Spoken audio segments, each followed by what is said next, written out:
আজকে আমরা চলেছি এই যে মাঠ দেখতে। শুভ সকাল বন্ধুরা, তোমরা কেমন আছো? আর প্রকৃতিটা দেখতে কত সুন্দর সেটাও কমেন্টে জানাইও।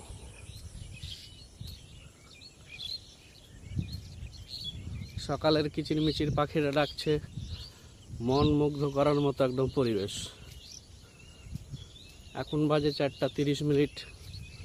বন্ধুরা, সকাল সকাল তোমরাও ফাঁকা জায়গা যেখানে পাবে খালি পায়ে হাঁটবে। শরীর ও মন ও স্বাস্থ্যের জন্য সবই ভালো। পাখির ডাক আপনারা কি শুনতে পাচ্ছেন?